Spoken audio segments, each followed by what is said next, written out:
warahmatullahi wabarakatuh. Halo teman-teman semua. Gimana nih kabar teman-teman hari ini? Semoga selalu dalam keadaan sehat dan juga bahagia ya hari ini. Nah, di sesi kali ini aku mau ngobrol nih sama salah satu teman di karir kelas. Namanya Mbak Iftida. Hai Mbak Iftida. Halo Laras, halo teman-teman semuanya. Salam kenal. Nah, kenapa malam ini aku ngobrol sama Mbak Iftida? Jadi ceritanya kita tuh awal mulai kenal tuh di karir kelas ya Mbak ya. Iya betul. Nah, terus sempat ketemu beberapa kali, terus juga pernah janjian apa dulu Mbak, sport day ya waktu itu ya kita offline pertama kali Iya, ketemu. Nah, itu betul-betul random banget pertama kali ketemu. karena waktu itu tuh kita janjian ketemu karena aku lihat Instagramnya Mbak Iftida tuh dia suka ngerajut. Nah, terus kayak Yes. aku pengen belajar ngerajut kan, jadi terus aku replay Mbak Iftida, terus ternyata Mbak Iftida juga datang sports day pas di GBK itu, jadi ya udahlah kita ketemulah waktu itu. Nah, Bener banget. dari beberapa kali ketemu offline gitu mungkin interaksi online sama Mbak Iftida tuh aku tuh ngelihatnya Mbak Ip tuh kayak suka gitu loh Mbak sama hal-hal yang berbau pendidikan gitu. Kan kita juga sekelas nih Mbak di apa basic linguistic program yang Arabik. Nah, terus tuh kayak Iya. Mbak Ip tuh kayak cepet banget gitu loh kok belajar bahasa. Kayaknya aku masih belum paham, nah itu Mbak Ip tuh udah, hah ini apa ya? Aku udah gitu terus Mbak Ip tuh udah ngejawab ini. Aku udah gak paham gitu kan. Terus kayaknya ngeliat Mbak Ip tidak tuh kayak suka gitu, kayak suka belajar dan yang terkait pendidikan gitu. Terus waktu kemarin kita ketemu kan sempat ngobrol juga kok dari awalnya Mbak Iftida tuh emang kuliahnya di pendidikan juga ya Mbak ya, di pendidikan Ya, guru gitu ya. benar-benar jurusan pendidikan. Oke. Dan ambilnya di bahasa Inggris kalau nggak Semarang. salah, Mbak. Oh iya, betul. Jurusannya bahasa Inggris, prodinya pendidikan bahasa Inggris. Oh, oke. Terus habis itu ambil profesi juga kan ya Mbak? Habis itu lanjut profesi juga. Ya, alhamdulillah dapat kesempatan buat profesi. Dan pun sekarang juga setahu aku kerjanya juga di bidang education teknologi di salah satu startup juga gitu ya Mbak ya. Yes, Nah, ya udah baca-baca banget ya tentang aku. Ternyata iya kok dikepoin, guys. udah aku visit berkali-kali nih LinkedIn-nya gitu. Kayak penasaran kan. Terus aku lihat, oh emang dari awalnya Mbak Iptida nih emang udah petnya itu di pendidikan lah gitu. Iya, Nah, jadi betul.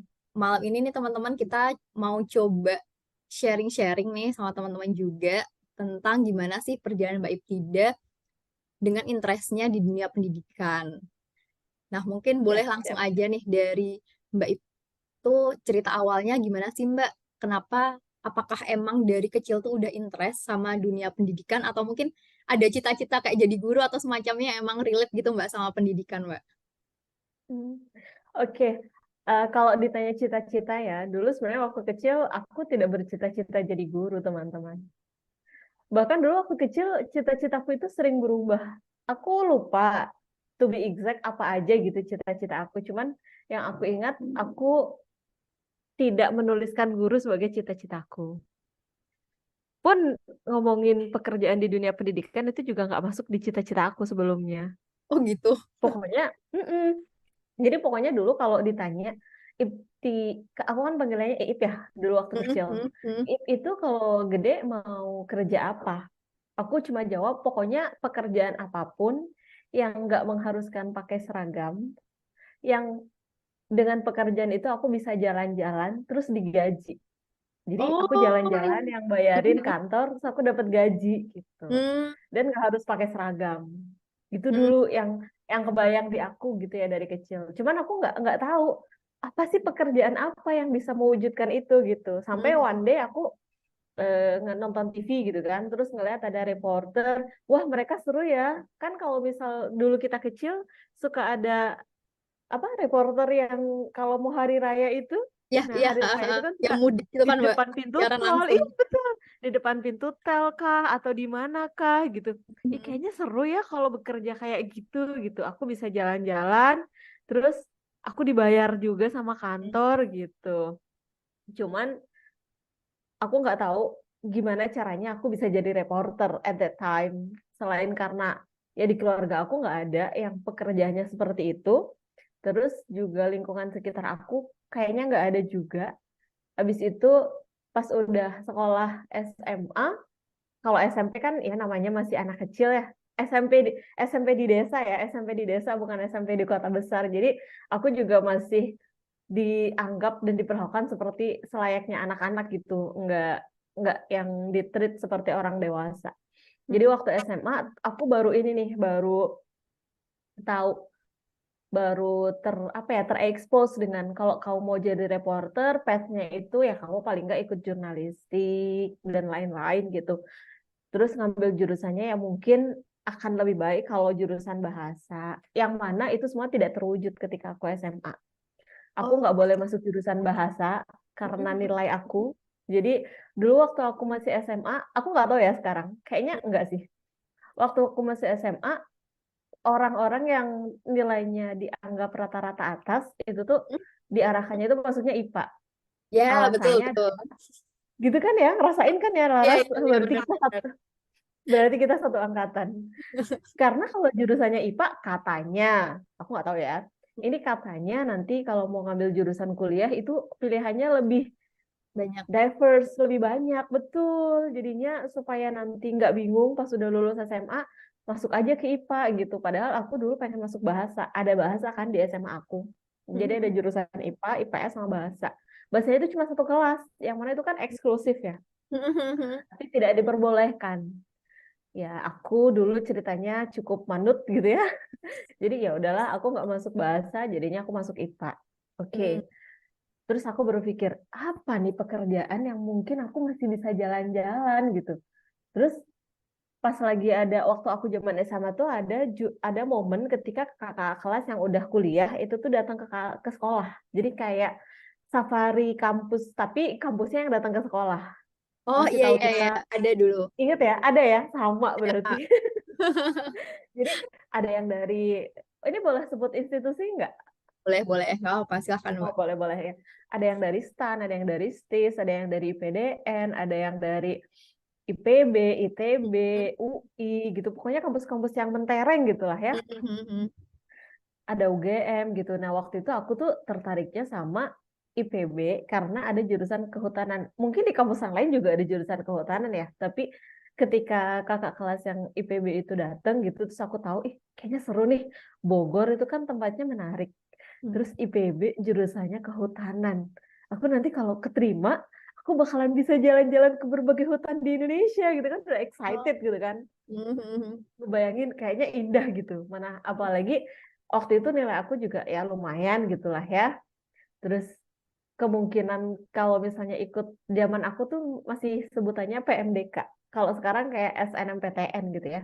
Yang masuk pakai jalur nilai raport. Nilai raport aku juga lumayan bagus. Aku juga dulu ikut Olimpiade Kimia. Masih nyerempet-nyerempet lah gitu. Jadi kayak excited gitu. Terus ternyata pada saat pendaftaran orang tua tidak mengizinkan guys aku buat ikut PMDK Kehutanan IPB.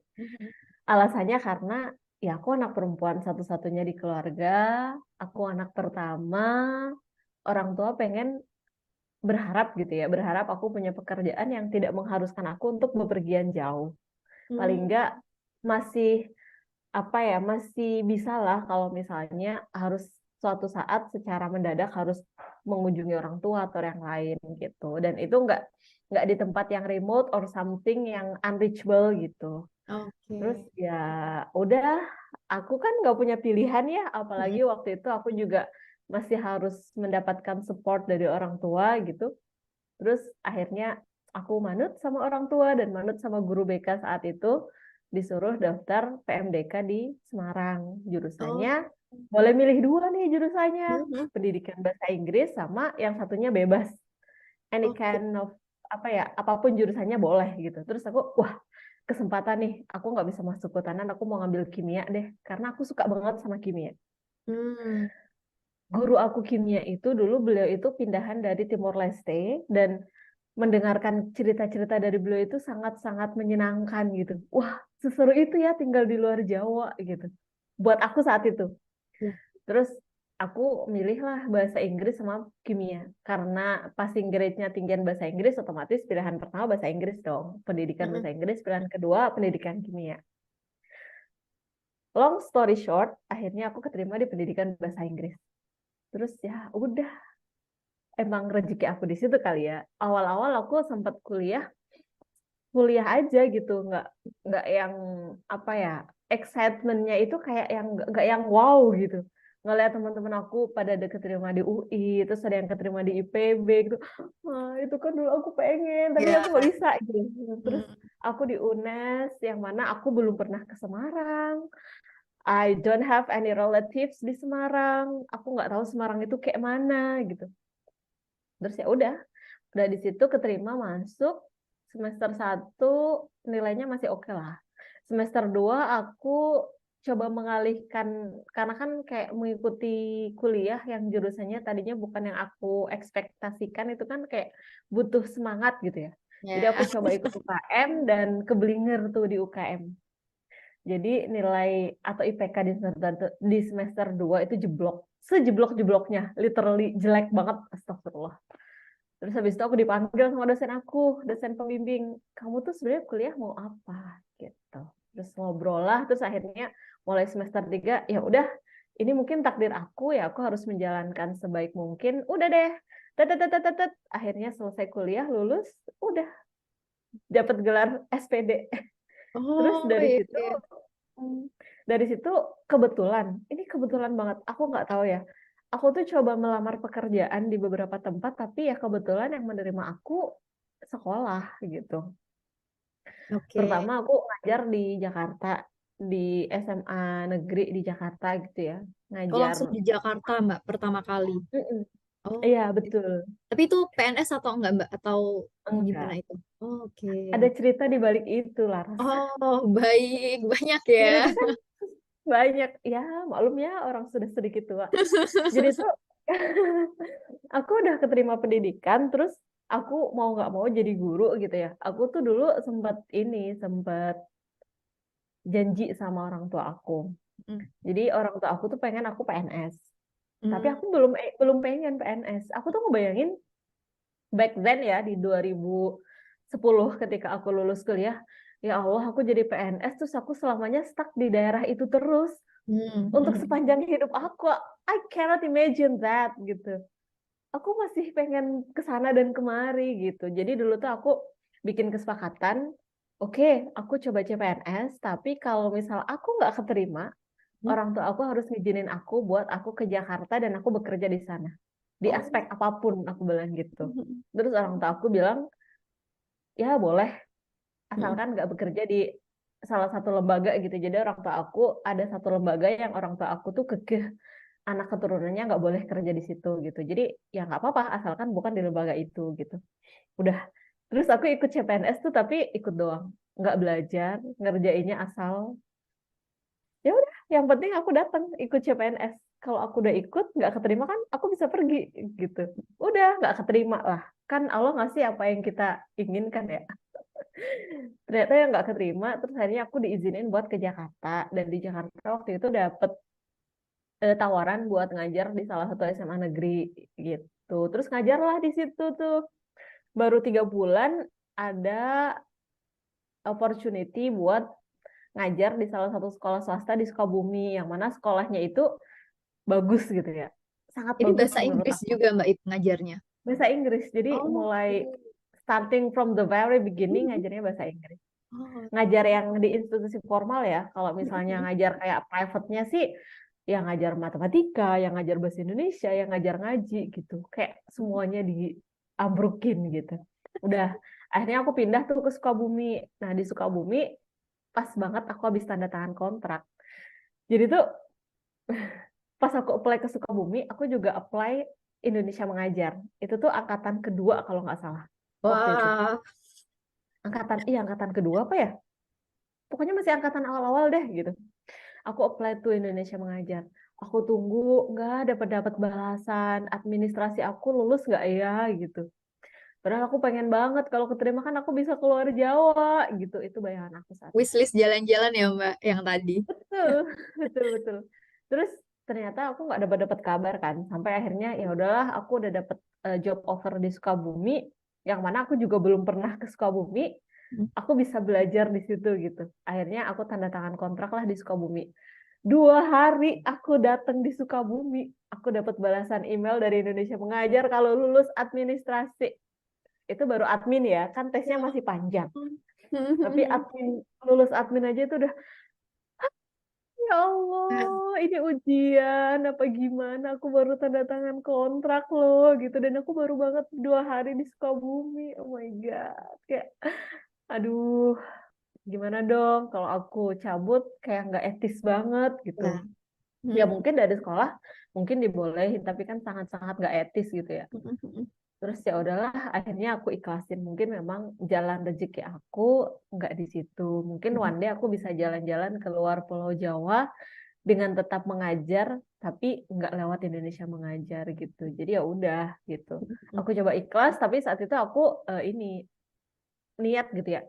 Nanti kalau Indonesia Mengajar ada buku atau ada aktivitas apapun yang aku bisa involve di situ, aku akan berusaha gitu. oke. Nah, gitu deh, terus berjalan, terus ya udah. Sampai sekarang aku berpindah-pindah tempat gitu ya. Sempat juga pergi ke Kupang untuk menuntaskan keinginan aku ngajar di luar Jawa dengan program yang sebenarnya mirip-mirip gitu ya sama IM. Terus sampai sekarang juga jatuhnya kerjanya tetap di dunia pendidikan gitu. Meskipun role yang sekarang aku nggak ngajar gitu ya, tapi still di education field gitu deh. Nah, Kayaknya susah move on dari dunia pendidikan. kayak udah jalannya, Mbak. Nah, Bisa kok tadi jadi. dari awal kan Mbak Ip di jurusan bahasa Inggris ya. Nah, padahal kan tadi sebenarnya kayak pengen kehutanan, terus nggak boleh, habis itu kimia tetap ngambil juga. Nah, kenapa pilihnya bahasa Inggris, Mbak, pilihan pertamanya jadinya gitu?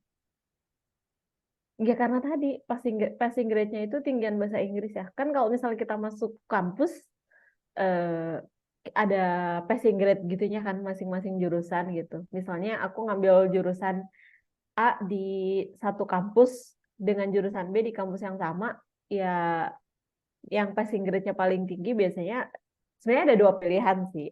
Pilihan pertama adalah emang jurusan yang kita minatin, meskipun itu passing grade-nya di bawah jurusan yang lain, kita taruh di atas, tapi ya dengan probabilitas keterima, kalau misal di jurusan yang kita inginkan udah nggak keterima, otomatis jurusan satunya juga pasti nggak keterima, karena passing grade-nya di bawah, di atasnya kan. Nah, tapi kalau misal aku naruh yang passing grade di lebih tinggi di atas, ketika aku nggak keterima, aku masih punya chance untuk mungkin diterima di jurusan satunya yang mana passing grade-nya lebih sedikit di bawahnya gitu. Saat itu sih penjelasannya kayak gitu ya dari gurunya. Jadi ya aku follow-follow aja apa yang beliau sampaikan. Nah, Gitu kok deh. jurusan bahasa Inggris tuh emang yang Mbak Ip tidak juga pengen atau emang saran dari guru ngikut aja? Saran dari guru ikut aja.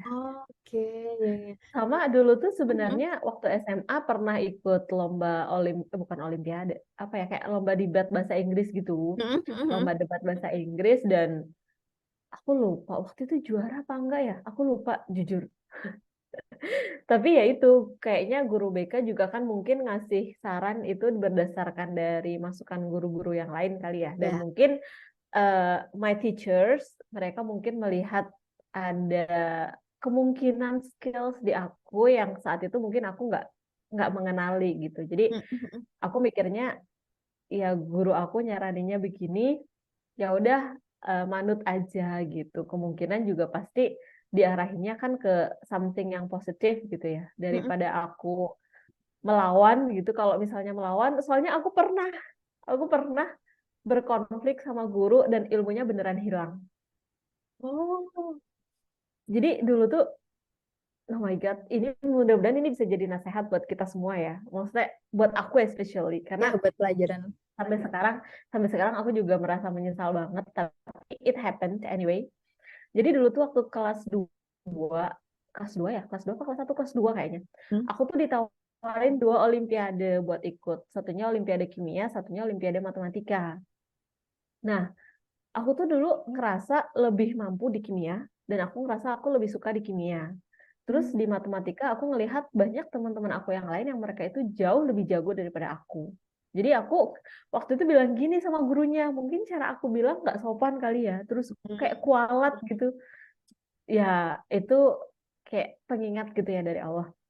Aku bilangnya aku nggak mau matematika, aku lebih suka kimia. Aku nyampeinnya gitu, salah sih, Wow. salahku di situ. Harusnya aku bilang aku ngerasa lebih mampu di kimia dan yang lain, tapi seingat aku dulu bilangnya gitu. Dan itu mungkin dianggap kurang sopan kali ya. Jadinya setelah itu pas aku kelas 12, ilmu matematika itu beneran ya Allah, gak ada yang nempel. Bahkan sampai sekarang aku kalau latihan soal matematika itu mual, beneran. Beneran kalau aku disuruh ngitung matematika yang mikir itu aku tuh mual. Sampai detik ini tuh masih kayak gitu. Aku ngerasa ya Allah, salah, emang salah kalau ngelawan guru tuh emang salah. Udah minta maaf sih, tapi mungkin ya memang masih ini ya. Jadi ya jadi pelajaran aja gitu. Ya untung aku dulu nurut sama guru BK, jadi alhamdulillah dapat kehidupan yang sekarang mudah-mudahan baik gitu. Tapi beneran deh, sampai sekarang kan kalau misal kita mau tes CPNS tuh ada matematika, logika Matematikanya, iya matematika benar. sampingan. Yang mana mungkin buat sebagian teman-teman itu sederhana ya. Buat aku itu effortnya luar biasa loh kalau belajar itu. Nahan mual, nahan muntah.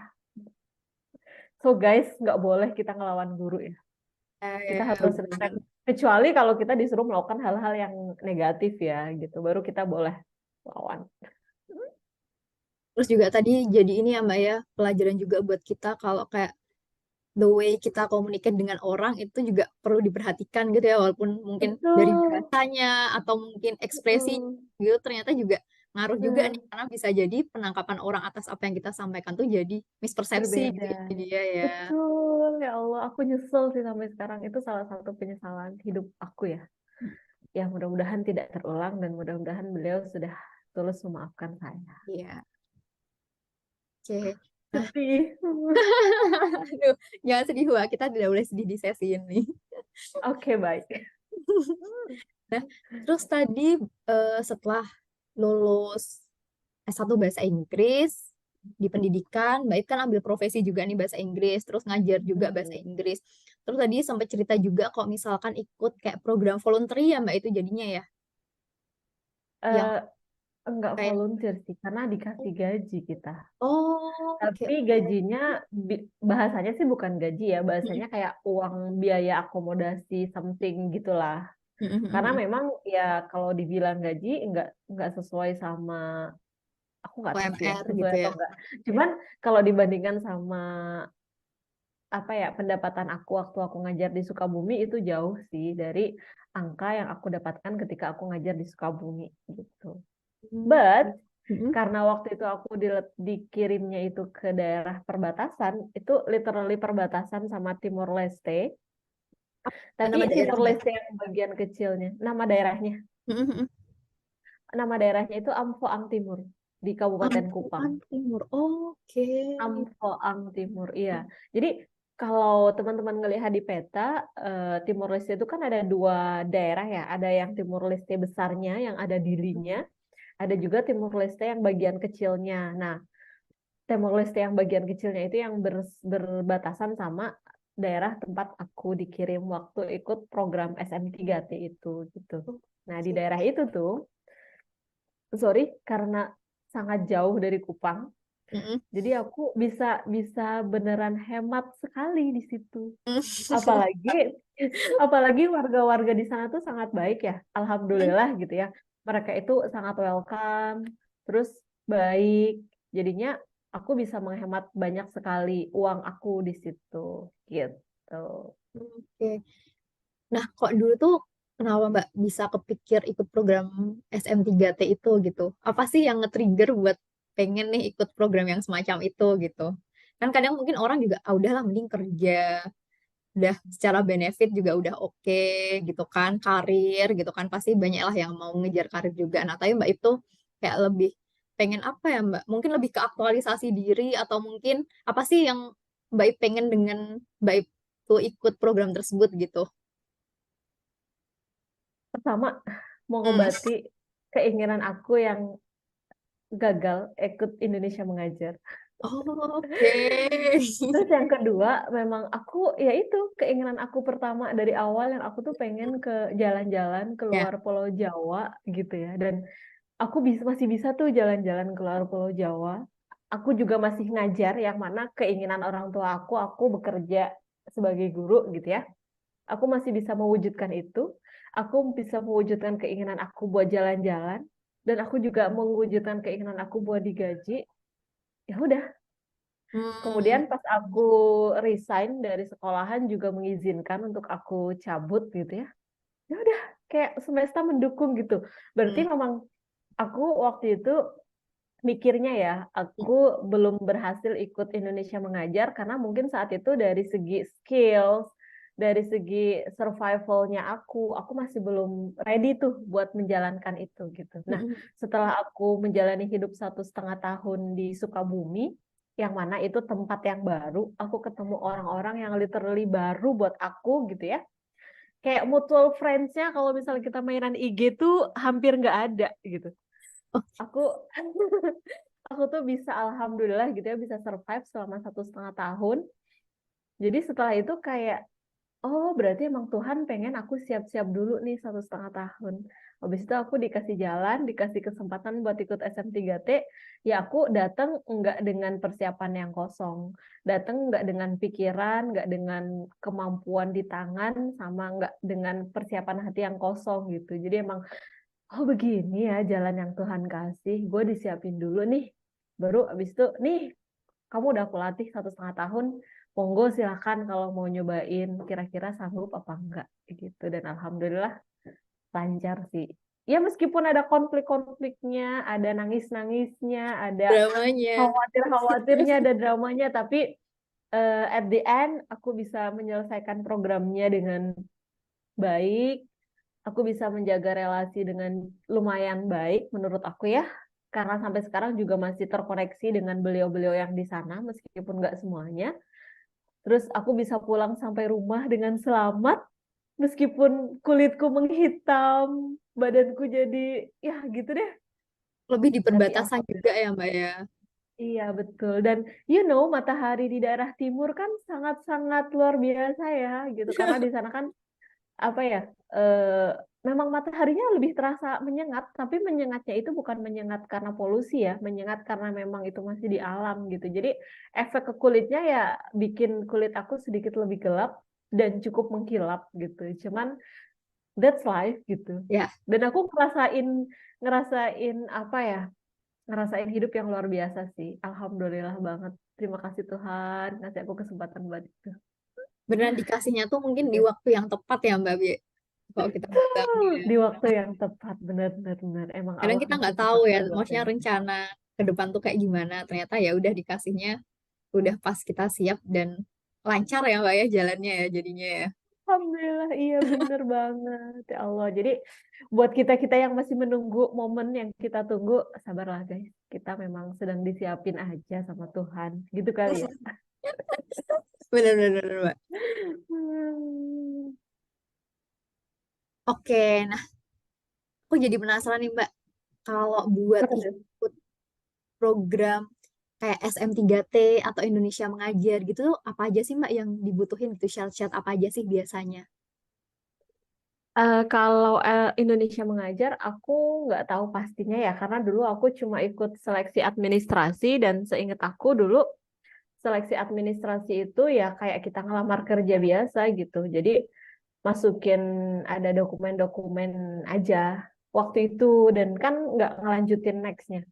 Tapi kalau misal SM3T, dulu tuh masukin dokumen-dokumen juga kayak kita apply pekerjaan. Terus ada tes apa aja dulu ya? Ada tes ininya juga kok. Kayak CBT-CBT gitu. Hmm. Terus ada FGD juga. Mhm. Sama tes apa lagi? Udah deh kayaknya. Kita admin seleksi berkas gitu ya, administrasi, terus ada CBT, terus ada FGD. Habis FGD pengumuman, terus dikasih tahu nuh aku keterima atau enggak. Terus pas sudah dikasih tahu keterima ya udah ada pendidikannya dulu. Jadi kayak pelatihan di pedagoginya, di pendidikannya Mm-mm. itu ada berapa hari aku lupa. Udah lama banget soalnya itu Ras. Beberapa hari gitu ya di Depok dulu. Terus abis itu ada pelatihan yang sama TNI juga. Waktu itu jadi kita kan pelatihan tadi yang pedagogi itu di ini ya di Depok. Terus habis itu malam harinya, pokoknya setelah berapa hari berselang pelatihan selesai, malam harinya kita ke Ranca Upas. Jadi emang udah pakai kostum ijo-ijo gitu. Kalau misal kita Oke, latihan bela negara kayak kan wajib bajunya ya, ya ijo-ijo ya. wajib militer Ah, gitu-gitu ya, Mbak gitu. ya. Udah pakai baju ijo-ijo, terus pakai kaos hitam yang kerahnya sampai sini gitu kan. Terus pakai topi ijo, pakai PDL gitu tuh udah dengan kostum itu dari Depok ke Ranca Upas malam-malam pakai trek TNI yang tutupnya hanya kain itu. Itu terus berapa hari di Ranca Upas aku lupa 3 harian apa ya kalau nggak salah. Kayak latihan survival sama bela negara sih di situ. Terus habis itu udah selesai, pelatihannya selesai beberapa hari kemudian kalau nggak salah kita berangkat gitu. Berapa tahun itu Mbak programnya atau berapa bulan gitu? Cukup 1 tahun. Oh, Cukup. coba nggak mau nambah. Kalau untuk programnya iya memang durasinya hanya 1 tahun. Dan waktu itu emang sama bapak aku tuh udah dibilang, oke, you've decided kamu bakalan ikut ke Kupang 1 tahun, ya udah rasain 1 tahun jangan pulang ke rumah. Jadi even Lebaran pun aku nggak pulang ke rumah. Lebaran Idul Fitri nggak pulang, Lebaran Haji Idul Adha gitu ya juga nggak pulang gitu. Ya udah literally 1 tahun gitu nggak pulang. Pulang-pulang udah jadi orang dengan wujud sedikit berubah. Keren ini. Tuh, kurang lebih kayak gitu sih. Terus selesai aku SM3T itu Mm-mm. dapat beasiswa tuh dari pemerintah buat yang pendidikan profesi tadi. Jadi kayak masih pilot project gitu. Dulu kan setelah kita lulus kuliah, SPD udah dapat akta mengajar ya udah gitu. Nggak ada namanya sertifikasi guru atau sertifikasi pendidik gitu kan dulu. Ya. Terus setelah SM3T itu dari pemerintah itu kayaknya menginisiasi mulainya adanya sertifikasi buat guru gitu kan. Jadi kita yang selesai SM3T itu kayak dikasih bonus, dikasih beasiswa buat ambil kuliah profesi selama 1 tahun, ya 1 tahun. Jadi setelah itu kita semua dapat sertifikat pendidik. Kalau misalnya kita ngajar di sekolah dan syarat-syaratnya terpenuhi ya kita bisa dapat sertifikasi gitu. Yang mana lumayan gitu ya kalau buat rekan-rekan guru. Di sana Kurang lebih kayak ngajarnya, gitu. di sana ngajarnya bahasa Inggris juga Mbak. Of course, Oh, bahasa oke. Inggris. SD, SMP, atau SMA gitu atau gimana Hmm, penempatannya? aku di tempatnya di SMP satu atap Oh. SMP SD satu atap tapi karena aku ngajarnya bahasa Inggris jadi aku lebih fokus ke SMP-nya. Ke Mm-mm. SD paling ikut bantu-bantu kalau ada event aja. Cuman ngajar enggak ngajar di SD. Hamba tidak sanggup ngajar SD. Kesabaran saya itu setipis tisu. Nah, kalau dari setahun nih Mbak, apa sih pengalaman Mbak Ip dari fase setahun itu SM3T yang paling berkesan banget? Atau mungkin ada kejadian apa sih yang paling ngena deh selama di SM3T itu? Banyak, banyak Satu aja banget ya? kok diceritain. Tapi satu hal yang aku highlight ya, Mm-mm. selama 1 tahun aku di sana itu tuh Tuhan dan semesta itu beneran ngajarin aku buat jadi orang yang lebih bersyukur atas segala hal. Pokoknya bersyukur dari hal-hal terkecil. Beneran bikin aku jadi orang yang mungkin dulu rasa syukurku banyak kurangnya ya. Setelah 1 tahun di sana tuh kayak ngerasa, ya Allah banyak banget sih hal baik yang sudah dikasihin ke aku dan aku sepertinya bersyukurnya kurang optimal gitu. Kan bersyukur nggak hanya dengan kita bilang hamdalah ya. Maksudnya kita bisa bilang alhamdulillah itu juga bersyukur, tapi bersyukur dengan tindakan hal baik itu juga jauh lebih baik kan. Gitu. Jadi Betul. itu sih yang aku highlight. 1 tahun di situ ngajarin aku buat lebih bersyukur dan apa ya tidak terlalu mengejar dunia. Ya, maksudnya bukan berarti kita nggak ngapa-ngapain gitu ya. Cuman di dalam kita beraktivitas sehari-hari gitu di dunia, ya itu nggak jadi orientasi utama kita gitu. But still kita harus bisa independen di dunia ini gitu, biar nggak dependen sama orang lain. Jadi kayak merasa cukup tuh perlu ya Mbak ya sebenarnya. Perlu. Nah, aku 1 tahun di sana tuh kalau aku ingat ya, aku tuh kayak nggak pernah sakit. Kayak dikasihnya itu sehat terus sama Allah. Ya sakit kayak misal meriang-meriang dikit itu wajar gitu ya. Cuman kalau dibandingkan dengan gimana aku sehari-hari, terus makanan yang aku konsumsi gitu, aku di sana bisa bilang aku secara jasmani, rohani jauh lebih sehat daripada aku yang sekarang saat itu. Gitu. Beneran 1 tahun yang sangat bermakna dan mungkin ya bisa jadi tidak akan terlupakan seumur hidup aku. Nah, walaupun singkat tapi banyak ya Mbak ceritanya dan hikmahnya lah dari situ ya Mbak. Betul, betul.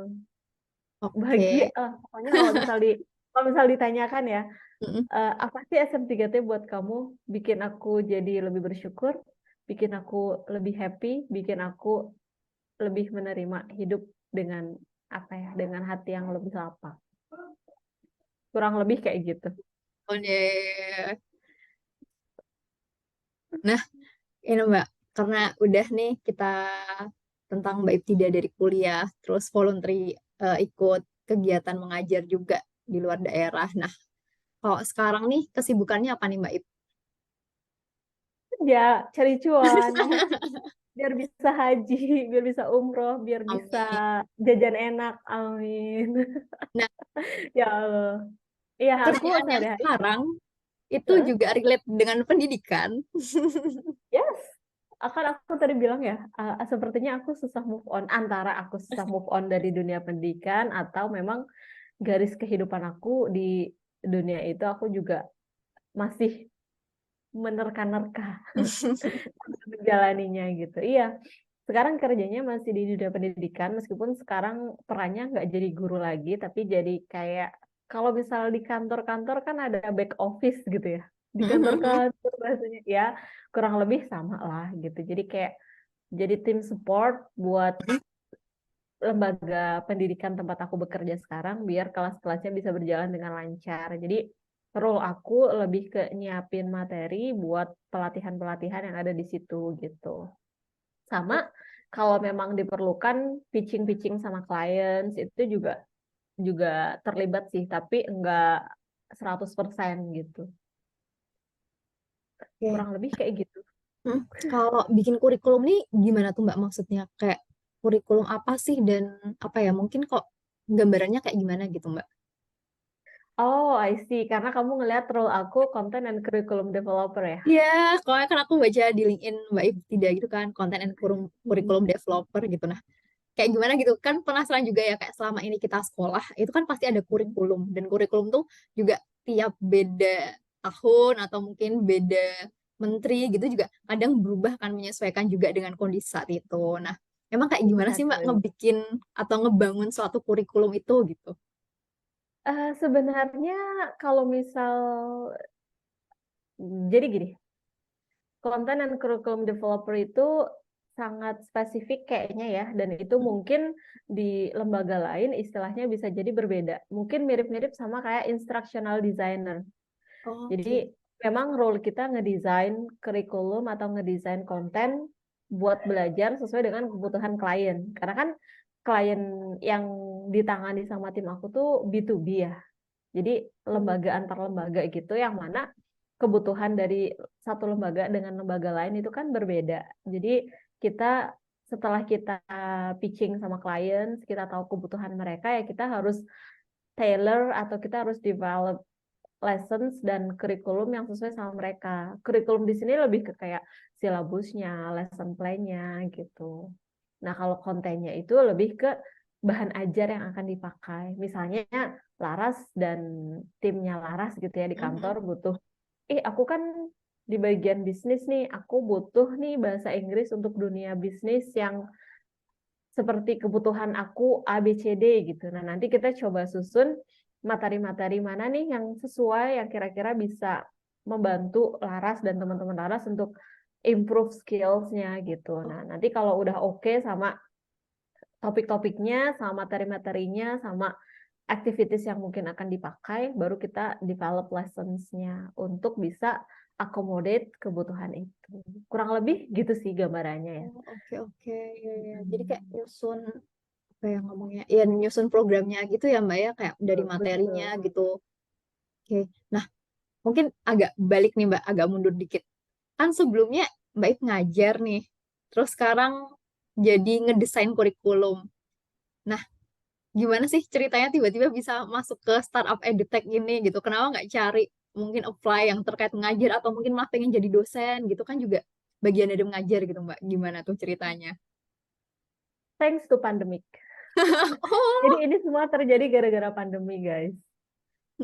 So, sebelumnya aku memang ngajar terus di salah satu lembaga gitu ya, swasta, terus pandemi, terus kemudian kita semua jadi freelance di situ. Ya, aku kan tadinya full time, terus aku jadi freelance. Nah, waktu itu aku ikut kelas CC tuh, ke CC Public. Aku lupa bahasanya apa dan aku lupa topiknya apa, cuman ada satu kalimat yang saat itu ngena buat aku. Kalimatnya kurang lebih gini. Aku mungkin nggak bisa ngomongin sama persis ya, tapi kurang lebihnya tuh gini. Kalau ada kesempatan datang ke kamu dan kamu ngerasa kamu ready buat itu, asalkan kesempatan itu baik untuk urusan dunia dan akhiratmu, ya why not? oh, Nggak usah nanya, kira-kira sebaiknya aku ambil atau enggak ya gitu. Nggak usah nanya. Kalau kamu udah ready, ngerasa udah ready, ya udah ambil aja. Kalau ternyata nanti kamu di situ bisa survive, kalau kamu ternyata nanti diterima atau enggaknya, ya itu menunjukin kualitas kamu gitu. Kalau kamu diterima dan kamu bisa survive, ya berarti memang justifikasimu atas dirimu benar. Oh, berarti emang aku udah ready. Kalau ternyata kamu nggak diterima, ya berarti memang ada bagian diriku yang belum ready buat itu gitu. Kayak tadi waktu SM3T juga kan, aku nggak ya, keterima di IM ya karena memang ternyata ngajar. ada part di aku yang aku ternyata belum ready gitu. Terus akhirnya pas itu aku dapat offer nih dari teman aku, ada nih startup lagi butuh gitu.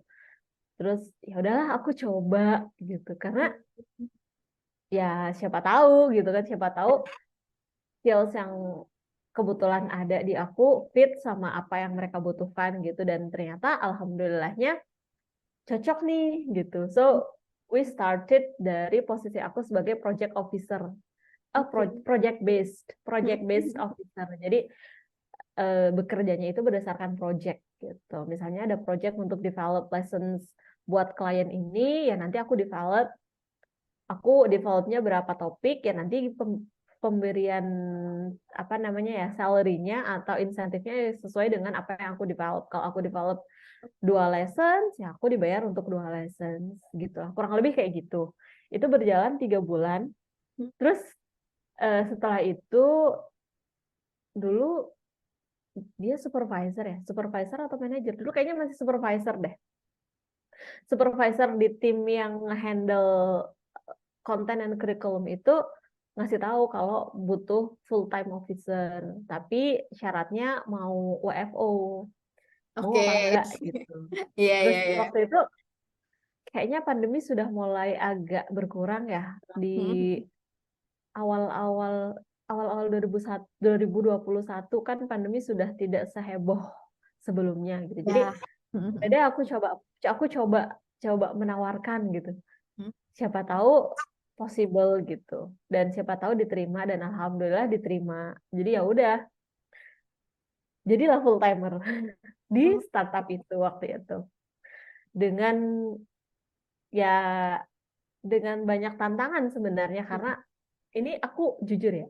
Aku tuh beberapa tahun tinggal di Jakarta, tapi aku belum pernah ke Grogol di daerah tempat kantor Oh, aku berada.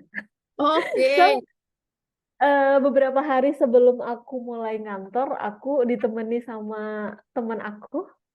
Kita main ke salah satu mall di daerah Jakarta Barat, terus aku diputerin lewat jalan, itu loh nanti kantor Oh, kamu di situ.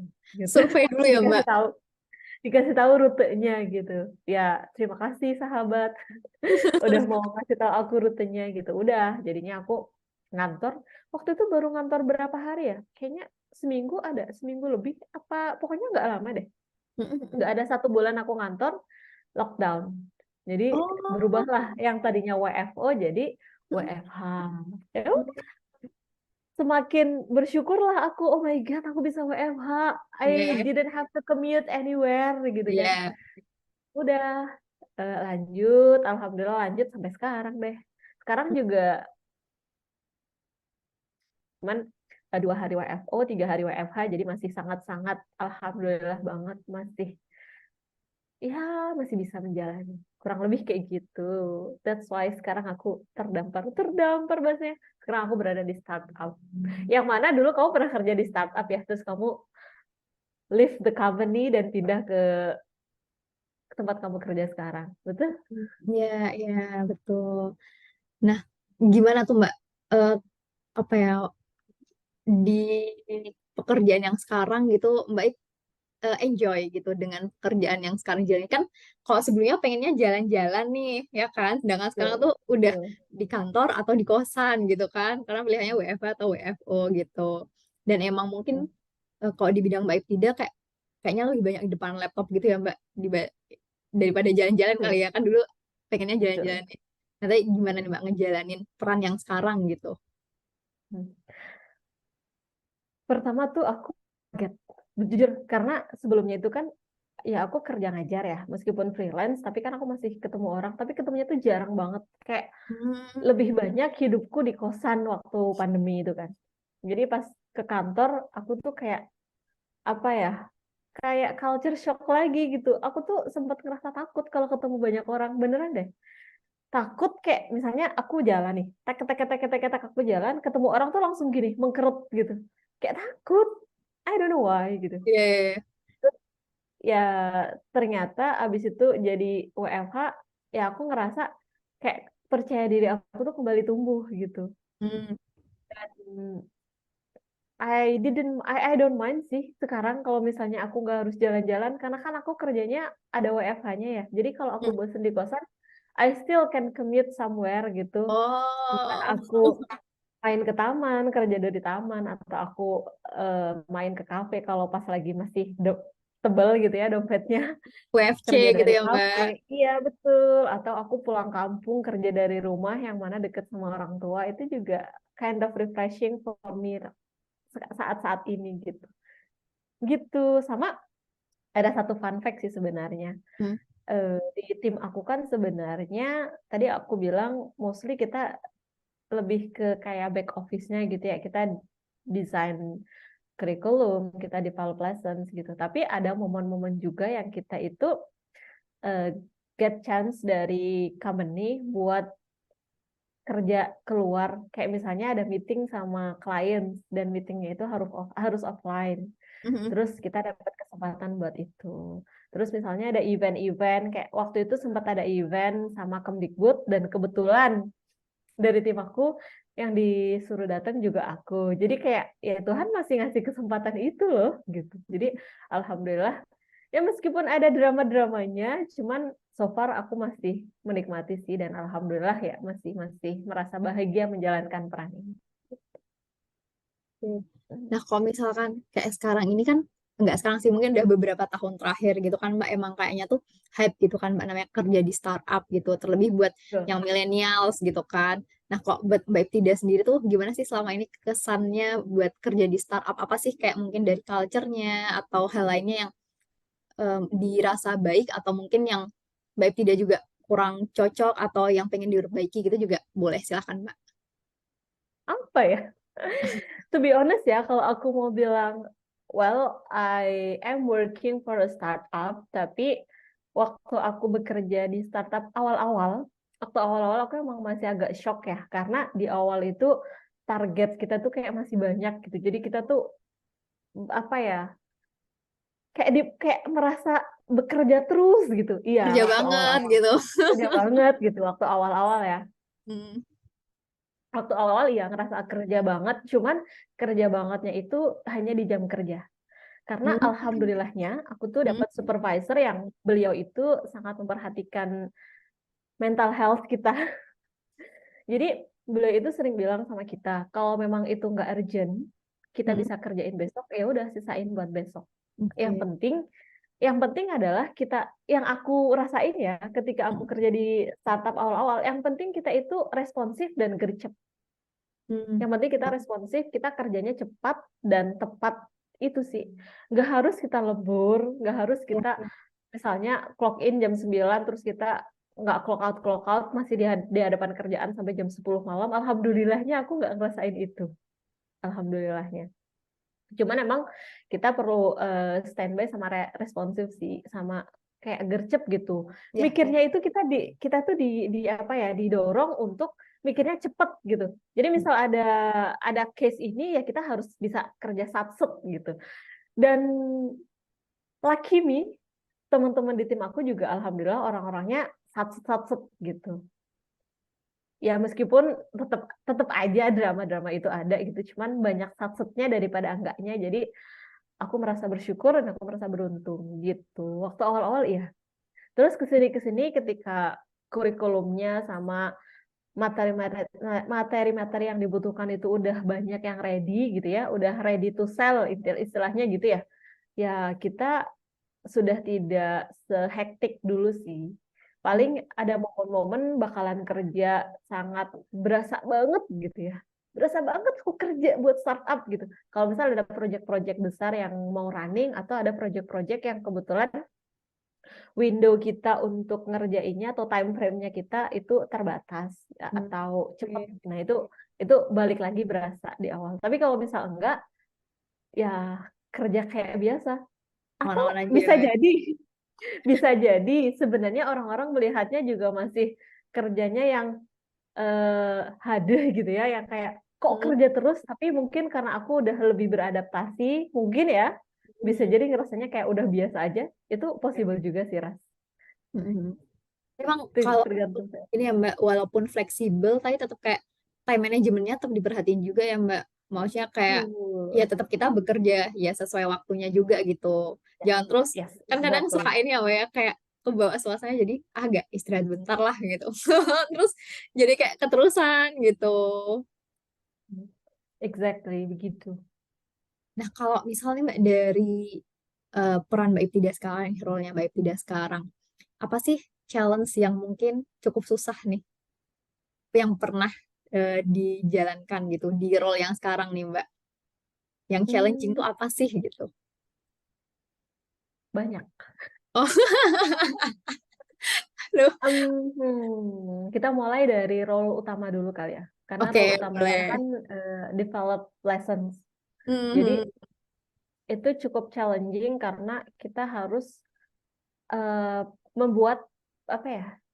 Kita harus membuat lessons yang menarik tapi juga meaningful dan Oke. up to date gitu. Dan itu kita harus bisa berpikir kreatif, kita harus bisa berpikir out of the box, kita harus bisa mencoba memposisikan diri kita sebagai our clients gitu ya.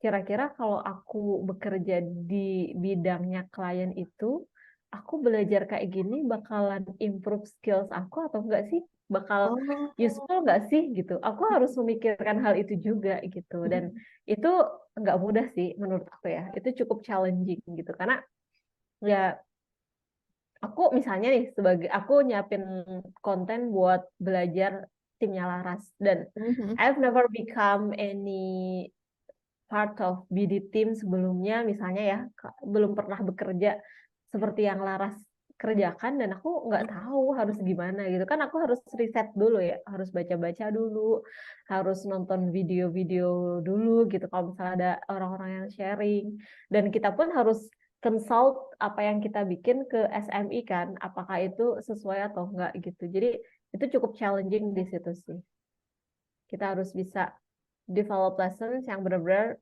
ya useful, practical juga buat teman-teman yang akan menggunakan. Terus Hmm. yang kedua komunikasi juga ya. Aku tuh orangnya itu gimana ya?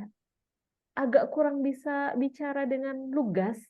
apa yang ada di pikiran aku kalau itu apa ya? Kalau aku melihat ada kecenderungan itu menimbulkan konflik atau disagreement dari orang lain.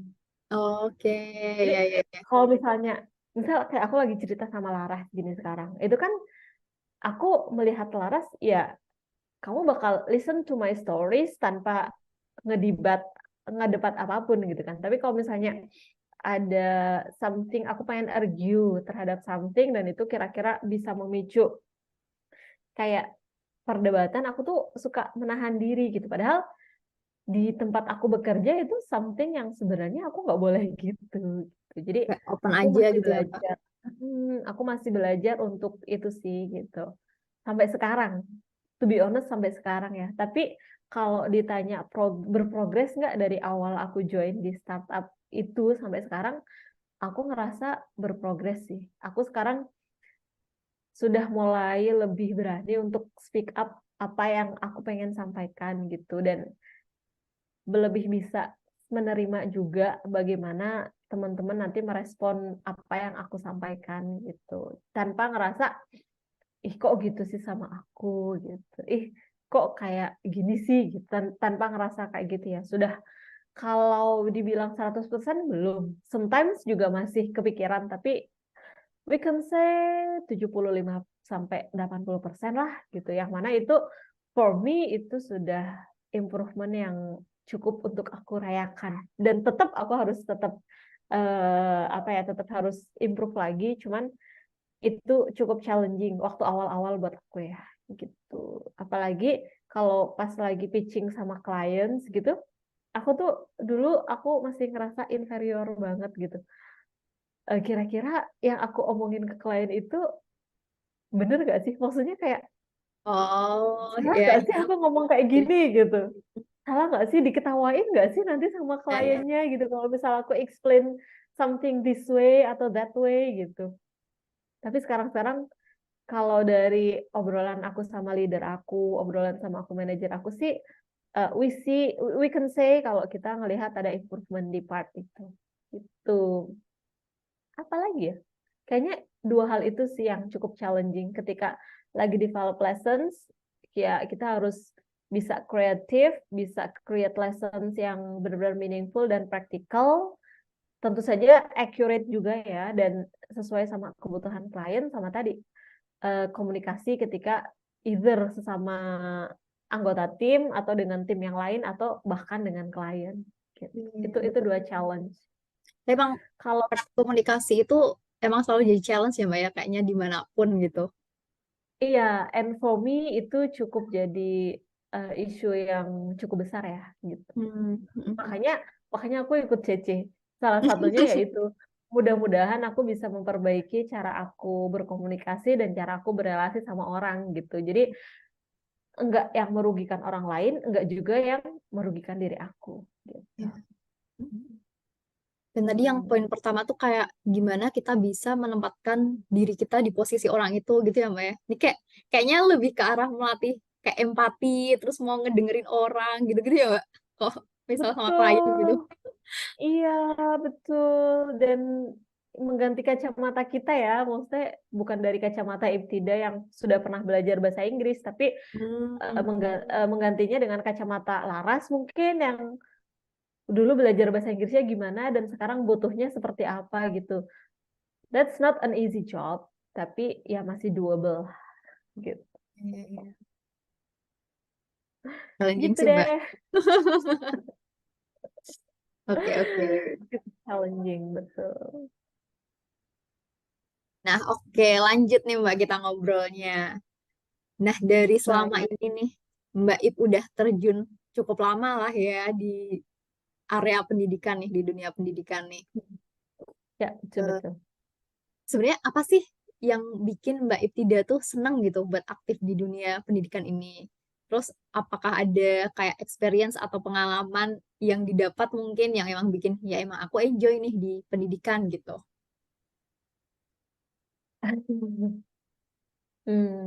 Kenapa aku menikmati sekarang? lebih ke menerima takdir sih kayaknya. Yang tadi aku bilang waktu aku 1 tahun di Kupang itu kan bikin aku jadi lebih banyak bersyukur, lebih lebih legowo gitu sama hidup. Mhm. Nah sekarang aku sih lebih kayak ngerasa, oh ya udah, kayaknya memang ini jalan hidup aku gitu. Mhm. Oh di sini aku juga bisa mengaktualisasikan diri aku bisa juga sambil mewujudkan harapan orang tua aku supaya anaknya bekerja di bidang pendidikan dan berada di tempat yang meskipun nggak berdekatan banget sama orang tua, tapi masih bisa lah kalau ya sewaktu-waktu ada sesuatu yang mengharuskan untuk segera mengunjungi atau gimana gitu. Dan bisa dibilang 7 kali 24 jam juga bisa kalau untuk diajak komunikasi gitu. Terus ya pastinya dapat duit yang menurut aku cukup. Ya. Meskipun harusnya ditambah lagi sih. Maksudnya aku harus mulai memikirkan pekerjaan tambahan yang bisa menghasilkan lebih banyak lagi supaya tujuan-tujuan aku yang lain juga tercapai gitu. Sedang berpikir dan berusaha. Terus yang terakhir dan sebenarnya ini kayaknya jadi alasan utama sih ya. Karena di dunia pendidikan itu entah aku mengajar atau aku nyiapin materi, aku ngerasa ya mungkin ini jalan yang Tuhan kasih buat aku bisa berkontribusi sama masyarakat, sama orang lain. Dan kalau kita ingat karena aku muslim ya, ada salah satu hadis gitu ya di ajaran aku gitu. Ada salah satu hadis yang bilang bahwa salah satu dari 3 amal yang tidak akan terputus ya salah satunya amal jariah gitu ya. Ya, aku berharap apa yang aku lakukan, entah itu berbagi sebagai seorang pengajar atau teman belajar, ataupun berbagi ilmu melalui media-media yang aku bikin gitu, ya mudah-mudahan itu bisa diterima sama Yang Maha Kuasa sebagai amal jariah gitu. Jadi bisa buat bekal aku hidup di dunia, juga bisa jadi tabungan aku di akhirat mudah-mudahan gitu. Amin, amin, Itu amin. sih Semoga kayaknya yang bermanfaat ya, yang Mbak bikin ya. aku betul, yang bikin aku makin ngerasa aku menikmati dan aku bahagia bekerja di bidang pendidikan ini dengan role aku gitu. Kurang lebih kayak gitu.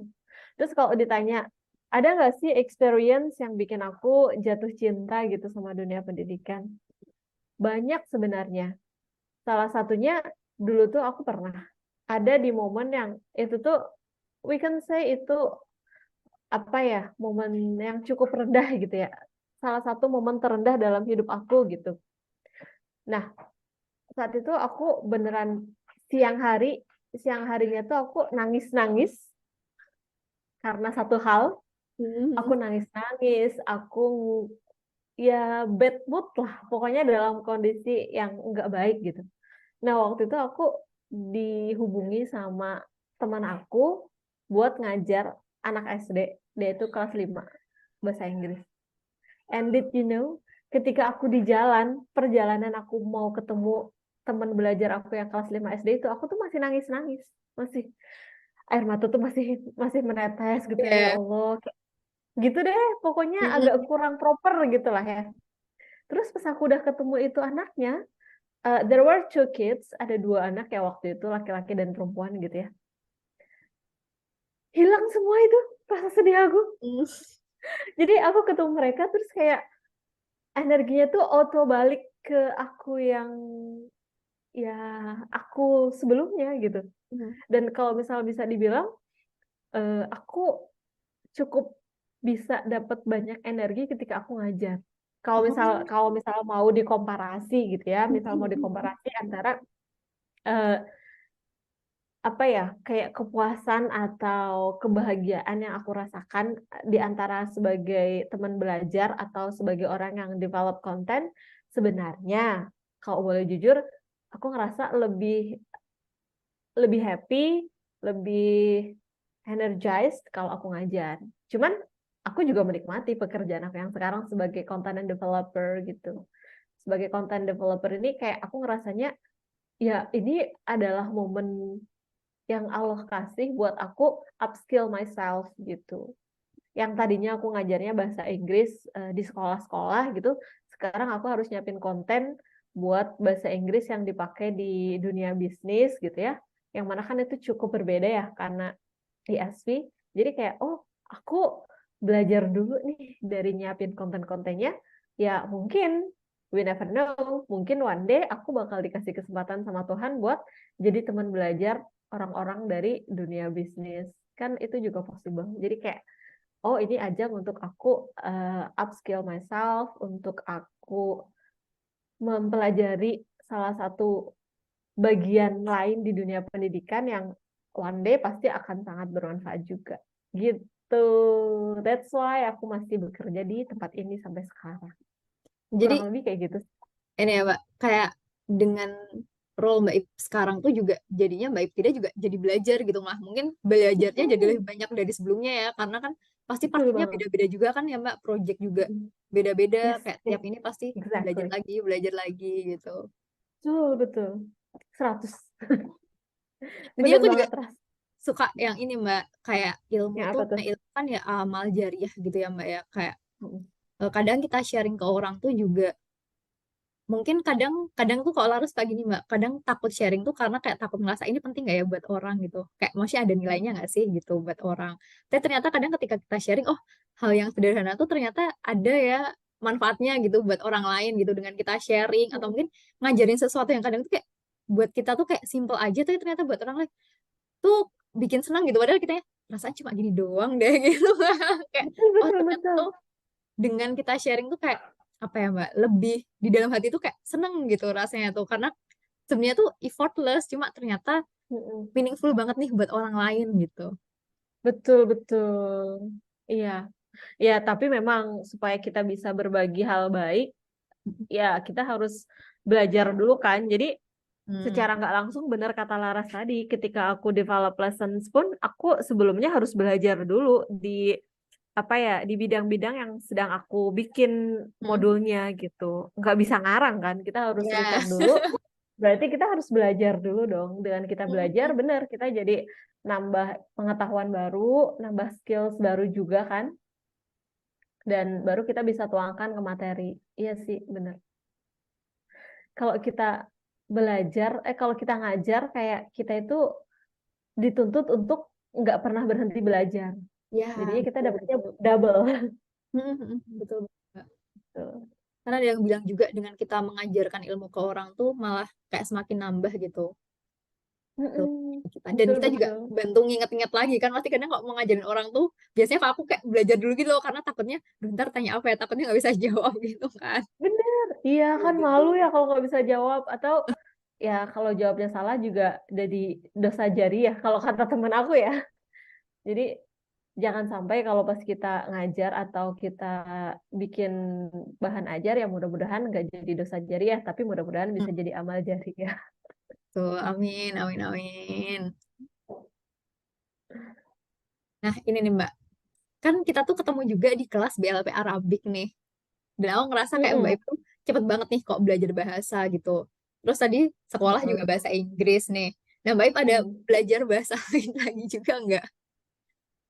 Atau emang hobi belajar Eh, bahasa, Mbak emang suka gitu belajar bahasa gitu? kalau suka, jujur iya, suka. Aku Oh, juga suka nonton apa ya? Aku suka nonton drama-drama atau movies yang pakai bahasa selain bahasa Inggris gitu ya. Suka aja gitu. Kayak aku ngerasanya kalau aku bisa ngomong bahasa lain itu kayak ngerasa happy gitu.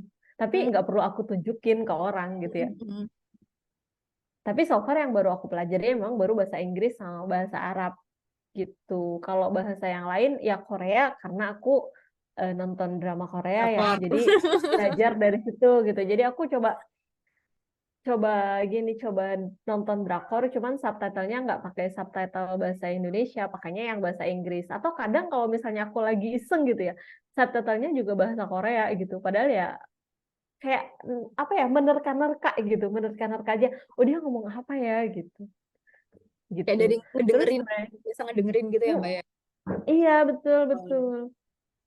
Sama sekarang sebenarnya lagi ada planning buat belajar bahasa Mandarin. Udah ketemu gurunya sih, tapi kemarin sudah sempat set schedule tapi harus di reschedule karena beliau ada keperluan mendadak gitu. Jadi Hmm, planning terdekat mau belajar bahasa bahasa Mandarin. Doakan Mandarin. ya biar bisa.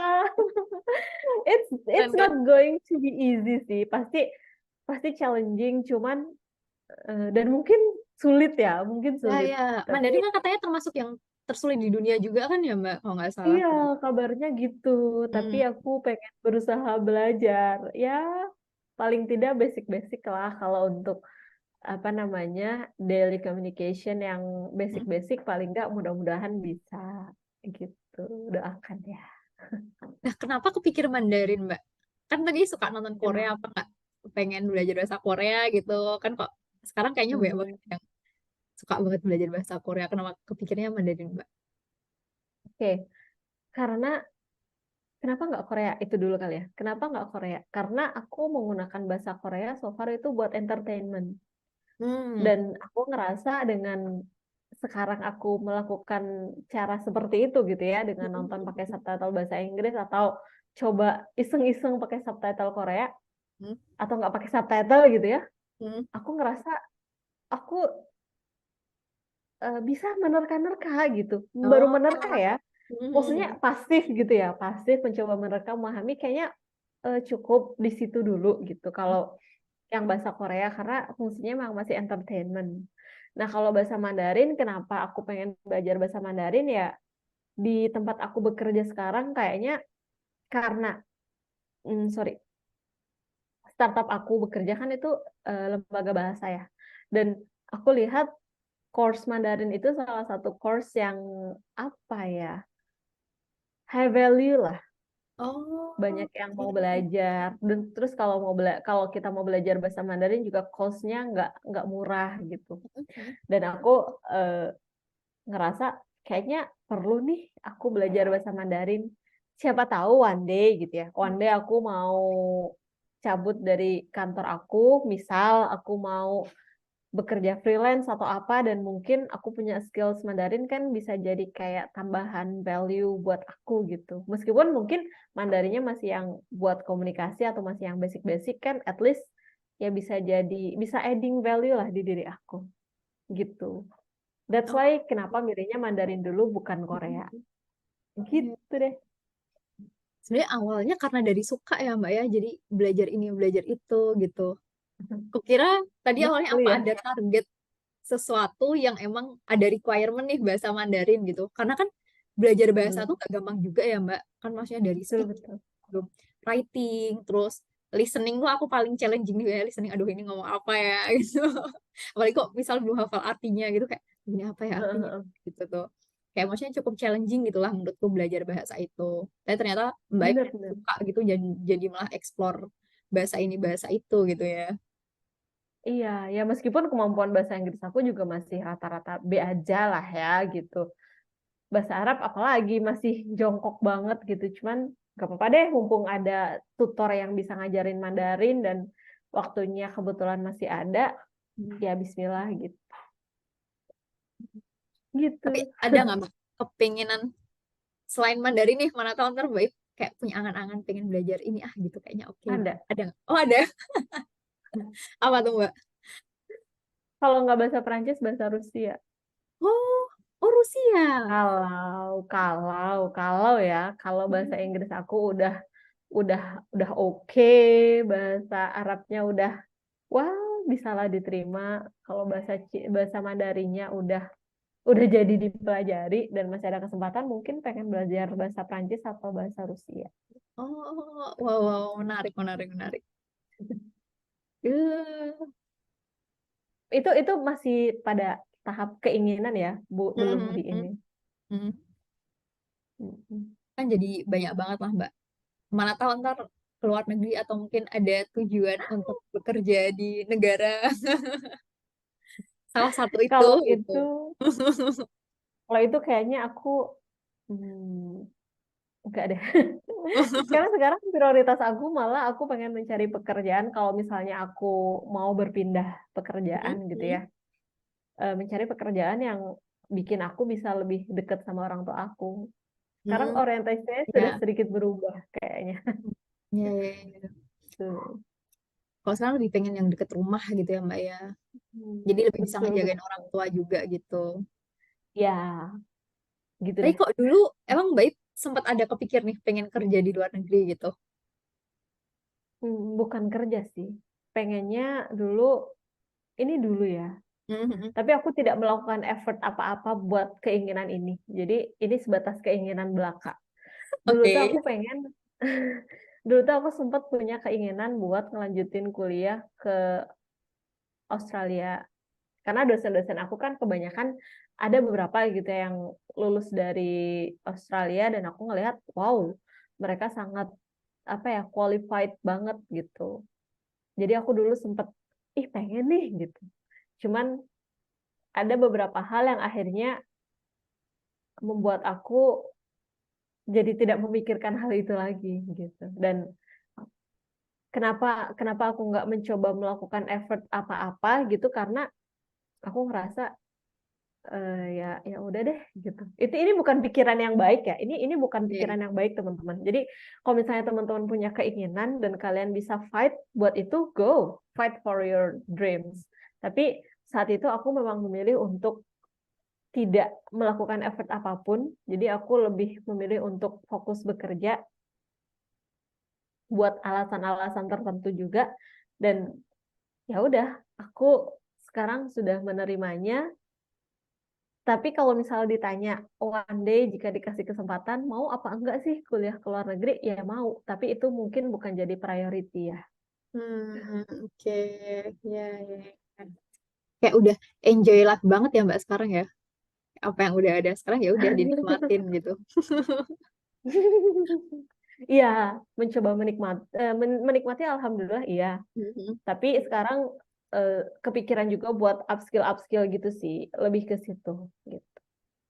Jadi sambil memaksimalkan apa yang aku punya untuk kemaslahatan gitu ya. Kemaslahatan bahasanya padahal aku tidak melakukan banyak hal untuk dunia, astagfirullah. Jadi ya paling tidak mengoptimalkan apa yang aku punya dengan peran-peran aku sambil mencoba menambah skill-skill baru gitu. Siapa tahu habis ini bisa kalau tadinya cuma urusannya di pekerjaan aja, mungkin suatu saat bisa doing something buat society yang mungkin sekarang belum banyak aku lakukan. Amin, amin. Semangat Mbak. Semoga bisa terwujud karena emang kebermanfaatan tuh salah satu nilai juga ya Mbak ya yang bikin senang gitu kan yang kayak merasa kita tuh kayak punya nilai lah ketika kita bisa bermanfaat buat orang lain gitu ya Mbak. Betul. Nah, kayaknya udah panjang nih Mbak kita ngobrolnya. Tapi aku ada satu pertanyaan Iya, terakhir ya Mbak. apa tuh? Nah, ini terakhir nih buat closing. Gimana sih pandangan Mbak Iftida terhadap pendidikan Indonesia saat ini dan harapannya ke Wow, depan? closingnya agak berat ya. Untuk merangkum nih Mbak. Harapan buat pendidikan Indonesia saat ini. Harapannya nggak muluk-muluk sih, tapi mudah-mudahan lembaga pendidikan di Indonesia bisa menjadi wadah untuk manusia-manusia Indonesia belajar supaya bisa jadi manusia yang beradab dan berilmu, sama bisa menebarkan manfaat buat orang lain. Itu masih sangat general ya, tapi ya itu sih harapan aku gitu. Jadi mudah-mudahan apa yang diajarkan di sekolah, apa yang diajarkan di lembaga-lembaga pendidikan itu ya memang sesuatu yang praktikal, yang memang bisa kita aplikasikan di kehidupan kita sehari-hari, yang membuat kita tumbuh jadi orang yang beradab, yang punya ilmu, yang takut sama Tuhan, yang tidak jahat sama orang lain, yang mau berbagi manfaat sama orang lain gitu. Itu sih harapannya. Terus kalau ditanya gimana sih pendidikan di Indonesia saat ini, ya intinya kita harus terus memperbaiki diri sih. Nggak hanya nggak hanya lembaga pendidikannya ya, kita-kita yang ada di dalamnya. Karena menurut aku sebagus apapun lembaga, sebagus apapun desain programnya, kalau kita orang yang melakukannya tidak mau upgrade diri, kita nggak mau belajar, ya percuma gitu. Kayak kembali lagi PR-nya kan di yang melakukan ya. Kalau sudah ada cara yang, misal kita udah ngasih tahapan-tahapan, kita udah ngasih prosedur yang oke, tapi orangnya yang melakukan prosedur itu nggak memahami dengan baik, nggak bisa eksekusi dengan baik, ya sayang. Apalagi kan kalau ngomongin pendidikan di Indonesia kan uang yang dipakai juga nggak sedikit, dan itu juga uang rakyat gitu ya. Jadi ya mudah-mudahan bisa apa ya mudah-mudahan intinya pendidikan yang ada, lembaga pendidikan yang ada bisa mengakomodir apa yang kita butuhkan dan bisa menjadi wasilah maksudnya, bisa menjadi wasilah kita untuk yang belajar di situ tumbuh menjadi orang yang tadi beradab dan berilmu, sama takut sama Tuhan itu sih. Emang kayak kok suatu sistem itu jatuhnya ini ya Mbak, ekosistem gitu ya. Jadi nggak bisa salah satu aja yang memperbaiki atau mungkin hanya salah satu pihak yang disalahkan, tapi emang keseluruhan dari itu yang harus bareng-bareng nih biar bisa jadi lebih baik lagi gitu ya. Betul, kita harus gandengan tangan, kita harus mau legowo, kita harus mau ayo bareng-bareng gitu. Nah, oke. Dan aku dapat poin lagi nih dari Mbak Ibtida dari closingnya, yaitu tentang adab, Bagus. ilmu, dan kebermanfaatan. Nah, Wow. Wow, banyak ya. kayak nggak berasa ya Mbak, ternyata kita udah berapa lama nih ya, mungkin udah hampir sejam kali ya kita udah ngobrol gitu. Sebelumnya aku ucapin makasih banget buat Mbak Ibtida udah mau sharing-sharing nih sama kita, udah banyak banget nih yang kita obrolin, dan banyak juga nih poin yang aku dapat dari cerita Mbak Ibtida nih selama ini gimana, khususnya di dunia pendidikan ini kayak gimana gitu. Nah, mungkin Sama-sama. kita akhiri sesi kali ini ya Mbak Ib. Semoga nanti next kita bisa ketemu lagi nih di sharing session yang lain. Iya, sama-sama juga ya. Thank you buat kesempatannya, dan aku juga minta maaf kalau misal tadi pas kita ngobrol mungkin ada kata-kata yang salah atau ada kata-kata yang menyinggung teman-teman atau gimana. Aku juga minta maaf. Tapi mudah-mudahan apa yang kita obrolin ya ada manfaatnya gitu ya, Ras ya. Ya, tentu. Oke, mungkin sekian Thank dari kita. you. Terima kasih semuanya. Akhir kata, wassalamualaikum warahmatullahi wabarakatuh. Waalaikumsalam warahmatullahi wabarakatuh. Dadah, terima kasih teman-teman.